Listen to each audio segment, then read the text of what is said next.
جو ہے سفروں سے گریز کرے۔ تو اب آتے ہیں اپنی خبروں کی طرف۔ تو آج جو ہے عمران خان اور بشریٰ بی بی کا آج اسلام آباد آنا ہوا، وہاں ان کی ضمانتیں ہوئیں اور بشریٰ بی بی کو 7 جولائی تک ضمانت ہو گئی، جس کے بعد انہیں نیب میں بھی پیش ہونا ہے۔ تو ابھی تک کی اطلاعات کے مطابق وہ وہاں نہیں گئے ہیں، تو ابھی دیکھنا یہ ہے کہ وہاں جاتے ہیں یا نہیں جاتے۔ اس کے علاوہ عمران خان کا ایک بڑا طوطا اعظم خان غائب ہے، پچھلے 3-4 دنوں سے کہیں سے بھی اس کی خبر نہیں آ رہی۔ پہلے کہا گیا وہ گرفتار ہوا، لیکن بعد میں پتہ چلا کہ وہ نہیں گرفتار ہوا، اور یہاں تک بھی آ رہا ہے کہ وہ شاید خود ہی روپوش ہو گیا ہے مراد سعید کی طرح، یا اسے کسی اور فرد نے اٹھا لیا ہے۔ اور اگر یہ خود ہی روپوش ہوا ہے تو پھر تو عمران خان کی بچت ہے اور بشری بیوی کی بچت ہے۔ اگر یہ کسی اور کے ہاتھی چڑھ گیا ہے تو پھر ان دونوں کے لیے بہت سے مسائل پیدا کرے گا، کیونکہ اعظم خان تقریباً 3.5 سال عمران خان کا سایہ بنے رہے۔ عمران خان کے ہر سیاہ سفید کا انہیں معلوم ہے، اور وہ جب پکڑا گیا ہے تو طوطے کی طرح بولے گا اور ساری چیزیں ریکارڈ پہ لائی جائیں گی، اور اس کے علاوہ ان کے لیے بہت سی خطرے کی گھنٹیاں بجا دے گا۔ خصوصاً یہ جو القادر ٹرسٹ کیس ہے، جس میں آج بھی عمران خان اور بشریٰ بیگم کو طلب کیا گیا ہے، تو وہ وہاں آئیں گے اور اپنا بیان ریکارڈ کرائیں گے۔ بشریٰ بیوی کے ایک قریبی ساتھی کا ویڈیو بیان بھی ریکارڈ کر لیا ہے نیب نے، وہ باہر جا کر وہاں سے اس کی ریکارڈنگ کر کے آئے ہیں، وہ بھی بشریٰ بیگم کو سنایا جائے گا۔ تو جب وہ بیان سنیں گی تو میرا خیال ہے کہ وہ اس کے پھر 14 طبق روشن ہو جائیں گے، اور یہ ویڈیو بیان بشریٰ بیوی کو توڑنے کے لیے کافی ہے۔ تو یہ آج ان کی صورتحال ہے، کیا ہوتا ہے۔ دوسری طرف پنجاب کے بڑے ڈاکو پی جے ڈاکو عرف پرویز الہی جو جیل میں پڑے ہوئے ہیں، اس کو آج چودھری شجاعت حسین اور اس کے بیٹے کو ملنے دیا گیا ہے، اور اب بھی تک کی جو اطلاع ہے ان کی ملاقات ختم ہو چکی ہے اور وہ وہاں سے واپس روانہ ہو چکے ہیں۔ اس پر اس کے بیٹے مونس الہی نے بھی ایک ٹویٹ کھڑکا دی ہے وہاں سے، ٹیونس سے، اسپین سے، کہ میرے باپ کو کسی سے ملنے نہیں دیا جا رہا، اسے دوائی نہیں دی جا رہی، اسے گھر والوں سے ملنے نہیں دیا جا رہا، اس کو وکلا سے ملنے نہیں دیا جا رہا، اور اب کہا جائے گا کہ اس کے چودھری شجاعت نے ملاقات کی ہے تو کہا جائے گا کہ یہ اب جو ہے اس کے رشتہ داروں کو ملا دیا گیا ہے۔ تو مونس الہی میں اگر تھوڑی بھی غیرت اور شرم حیا ہو تو وہ پاکستان آ جائے اور اپنے 72-74 سالہ بوڑھے باپ کو زیادہ تکلیفیں نہ دے، اور جو مال سمیٹ کر وہ تقریباً 700 ارب روپے لے کر بھاگ گیا ہے، تو وہ پاکستان آ کر عدالتوں کا سامنا کرے اور اپنے باپ کو ان کرپشن کے کیسوں سے نجات دلائے۔ اور اس کے علاوہ پرویز الہی کی ابھی جان چھوٹتی ہوئی نظر نہیں آ رہی، آج بھی اس کی ضمانت کے لیے فیصلہ محفوظ کر لیا گیا ہے، لیکن میرا نہیں خیال کہ اسے کسی کیس میں ضمانت دی جائے گی۔ اگر ضمانت مل گئی تو 2 مزید کیس آلریڈی کھلے ہوئے ہیں، پھر ان میں اس کو اٹھا لیا جائے گا۔ تو اس طرح پرویز الہی کو فی الحال میرا نہیں خیال کہ اس کو گلو خاصی ہوئی ہے، اور چودھری شجاعت کی جو آج ملاقات ہوئی ہے وہ بھی کوئی اہم پیغام ہے۔ معافی تلافی کے لیے پرویز الہی کو کہا جائے گا کہ وہ عمران خان سے ڈسٹنس کرے یا کچھ کرے اور تیار ہو جائے، تو اس کی اور جو کچھ مال اس نے لوٹا ہے اس میں کوئی واپسی کا شیڈول بتائے، تو پھر شاید پرویز الہی کے لیے کوئی معافی کا راستہ نکل آئے۔ تو یہ صورتحال ہے ان کی۔ اس کے علاوہ پیپلز پارٹی اور پی ایم ایل نون کے درمیان اختلافات جو شدت اختیار کر گئے تھے، آج دونوں کی آج میٹنگ ہے۔ آج بلاول بھٹو کی سربراہی میں پیپلز پارٹی کا وفد وزیر اعظم سے ملے گا۔ وزیر اعظم اس وقت ایک تقریب کو خطاب کر رہے ہیں، وہاں سے جیسے فارغ ہوں گے تو شاید اس کے بعد ان دونوں کی میٹنگ شروع ہوگی، اور 25 ارب روپے جو ہے سیلاب فنڈ میں رکھے گئے ہیں، جو اس سے پہلے نہیں رکھے گئے تھے۔ سندھ کے سیلاب زدگان کی بحالی کے لیے جو وزیر اعظم شہباز شریف یہاں آ کر بھڑکے مار کر وعدے کر گئے تھے سندھ میں، لیکن انہوں نے اس پر عمل نہیں کیا اور بجٹ میں پیسے نہیں رکھے، تو اس لیے پیپلز پارٹی نے کہا کہ یہ تو اتنا فنڈز کہاں سے آئے گا جو اتنے گھر بنیں گے لوگوں کو۔ ایشین ڈیولپمنٹ بینک نے اور ورلڈ بینک نے بھی اچھی خاصی مدد کی ہے، جس کا مراد علی شاہ نے 2 روز پہلے اعلان کیا تھا، اسمبلی میں تقریر کے دوران بتایا تھا، لیکن وہ بھی پھر ناکافی ہے۔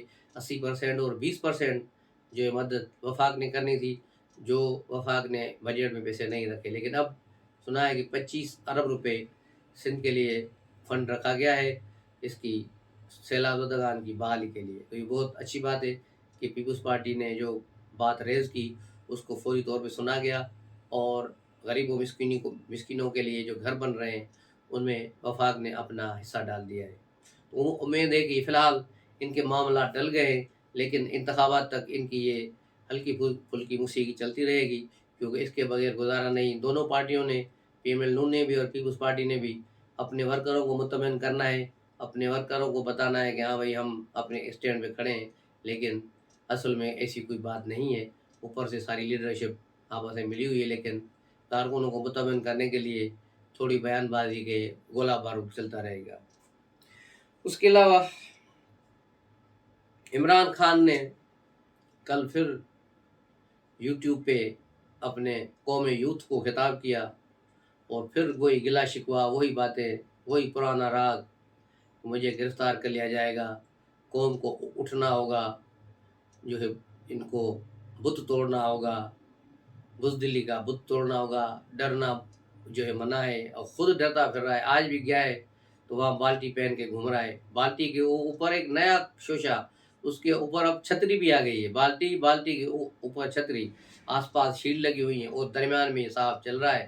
تو یہ جو خود ہی خوف کے بت میں مبتلا ہے، دوسروں کو کہہ رہا ہے کہ خوف کے بت توڑو اور باہر نکلو، اور جیسے ہی مجھے گرفتار کیا جائے 25 کروڑ عوام باہر نکل آئے۔ یہ اپنے آپ کو خمینی سمجھ رہا ہے یا نیلسن منڈیلا سمجھنے کی کوشش کر رہا ہے۔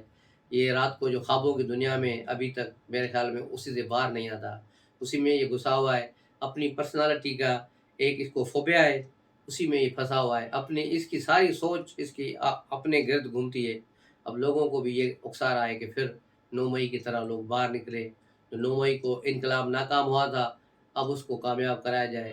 تو ایجنسیاں اور سارے لوگ اس چیزوں پر نظر رکھے ہوئے، اور عمران خان نے اس بار عام آدمیوں کے بجائے وکلا کو اپنا ایندھن بنانے کا فیصلہ کیا ہے، اور ان پر بڑی سرمایہ کاری ہو رہی ہے۔ روزانہ زمان پارک میں مختلف شہروں کے وکلا کو بلایا جاتا ہے، اور ان کو اچھی خاصی دعوت کی جاتی ہے۔ پھر عمران خان کی آدھے پونے گھنٹے کی تقریر سننے کے بعد ان کی جیبیں گرم کی جاتی ہیں، اور ان وکلا کو مال دیا جا رہا ہے تحریک کے لیے۔ اور اس تحریک کو پیش ہے وہ چودھری اعتزاز احسن، لطیف خوسا ہے، یہ پیپلز پارٹی کے غدار، دونوں اس کام میں لگے ہوئے ہیں کہ کسی طرح، جس طرح افتخار چودھری کی وکلا تحریک چلی تھی، اسی طرح کی کوئی بڑی تحریک چل جائے۔ اسی طرح ہی کل ایک وکیل جب عمران خان سے مل کر نکلا تھا تو اسے پولیس نے راستے میں روک دیا تھا پوچھ گچھ کے لیے۔ اس پر عمران خان نے ٹویٹ جو کھڑکا دی تھی کہ مجھ سے ملنے والے فلاں وکیل کو اٹھا لیا گیا۔ اس کا بنیادی مقصد یہی تھا کہ باہر والے اور سارے لوگ ایک وکیل کی گرفتاری پر اٹھ کھڑے ہوں، لیکن پتہ چلا کہ جس وقت اس بار کونسل والوں نے معلوم کیا تو وہ وکیل اس وقت اپنے گھر میں بیٹھا ہوتا۔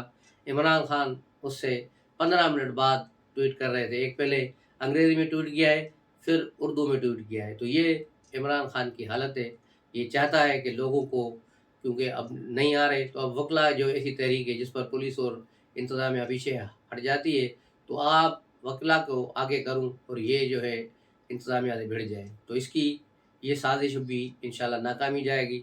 تو یہ عمران خان کی یہ ساری صورتحال جو ہے چل رہی ہے۔ تو پاکستان کی سیاست میں نے آپ کو پہلے خبر دی تھی کہ آصف علی زرداری دبئی میں موجود ہیں، اور وہاں محسن نقوی ان سے ملنے گئے تھے، اور ایک کہانی نے وہاں جنم لیا کہ ایک جو میں نے کل خبر دی تھی کہ پی ٹی آئی اور پیپلز پارٹی کا الائنس، تو مستقبل قریب میں آپ دیکھیں گے کہ یہ صورتحال بدلتی رہے گی۔ اور عدلیہ نے بھی آج جو ہے سپریم کورٹ پروسیجر اینڈ جو پریکٹس کا جو بل تھا اس پر فیصلہ محفوظ کر لیا ہے بندیال اینڈ کمپنی نے۔ اصل میں آج بھی سپریم کورٹ کا بہت ہی دن تھا، وہاں پر جو دلائل دیے گئے، جن لوگوں نے یہ پٹیشن فائل کی، جب انہیں کہا گیا کہ بھائی اپنے دلائل دو، تو انہوں نے کہا کہ ہمارے دلائل وہی ہیں جو علی ظفر نے دیے ہیں، پی ٹی آئی والے نے۔ حالانکہ P T I us case میں فریقی نہیں، وہ بعد میں علی ظفر اس میں شامل ہوئے تھے۔ تو یہ صورتحال ہے علی ظفر کی، کہ ان کے دلائل کو انہوں نے لے لیا، اور بندیال نے بھی کہا کہ چلو ٹھیک ہے، اب سارے جو دلائل ہیں ہمیں لکھ کر دے دیں، ہم اس فیصلے کو محفوظ کرتے ہیں۔ یوں اب یہ فیصلہ محفوظ کر لیا گیا ہے۔ ایک بات جو اندر کی خبر یہی آئی ہے کہ بندیال اینڈ کمپنی نے حکومت کے ساتھ صلح کر لی ہے اور سفید جھنڈا لہرا دیا ہے۔ اب یہ آخری وقت اس کا ہے بندیال کا 16 سپٹمبر تک، تو 16 سپٹمبر تک یہ چاہیں گے کہ انہیں باعزت طریقے سے کے ساتھ رہنے دیا جائے۔ اس لیے اب کوئی زیادہ ڈھونگ دھڑکا شور شرابہ نہیں ہوگا۔ اور جیسے میں نے کل خبر دی تھی آپ کو کہ عمران خان کی گرفتاری بھی رکاوٹ ہے، تو اس میں بندیال اینڈ کمپنی رکاوٹ تھی، تو 16 سپٹمبر تک اندازہ یہی ہے کہ اب 16 سپٹمبر تک عمران خان کی گرفتاری ٹل گئی ہے۔ 16 سپٹمبر کے بعد عمران خان کے ساتھ وہی ہوگا جو ہونا ہے، یعنی وہ نااہل بھی ہوں گے اور منظر سے بھی غائب کر دیے جائیں گے۔ پھر انتخابات بعد میں ہوں گے، آئندہ انتخابات میں عمران خان نہیں ہوں گا، ان کی پارٹی ہوگی، پھر اس کو لیڈ کرے گا شاہ محمود قریشی، یا لیڈ کرے گا پرویز الہی یا کوئی دوسرے لوگ۔ اور اسی صورتحال میں پرویز خٹک بھی انتظار میں ہے کہ کسی طرح عمران خان ادھر ادھر ہوں تو وہ ظاہر ہو جائیں۔ وہ اپنے ساتھ ایک بڑا group M P S M N S کا رکھے ہوئے ہیں، لیکن وہ نہ جہانگیر ترنگی پارٹی میں جا رہے ہیں، نہ وہ پیپلز پارٹی میں جا رہے ہیں۔ وہ ایک جگہ چپ کر کے بیٹھ گئے ہیں کہ جیسے ہی انتخابات کا ڈول ڈلے گا اور عمران خان ادھر ہوگا تو پھر ہم باہر نکلیں گے اور کہیں گے ہم تو عمران خان کے ساتھ تھے، لیکن پھر مسائل کھڑے ہو گئے اور اس لیے ہم الگ کھڑے ہو گئے اور ہم عمران خان کے ساتھ ہیں۔ یوں کے میں عمران خان کے ووٹ کو پرویز خٹک اپنے حق میں مولڈ کریں گے، تو اب دیکھنا ہوگا کہ اس میں کون کتنا کامیاب ہوتا ہے۔ سیاسی بساط بچ چکی ہے، مختلف جماعتیں اپنے اپنے مہرے اپنے سمت میں لگا رہے ہیں۔ اس پر بھی ہم ایک الگ بلاگ کریں گے، اس پر بھی آپ کو بتائیں گے کہ سندھ، پنجاب، بلوچستان، کے میں وہاں پر کیا کیا ہو رہا ہے اور کون کہاں تگڑا جا رہا ہے۔ تو یہ ساری خبریں آپ تک پہنچائیں گے اگلے کسی بلاگ میں۔ تب تک کے لیے اجازت دیجیے، السلام علیکم۔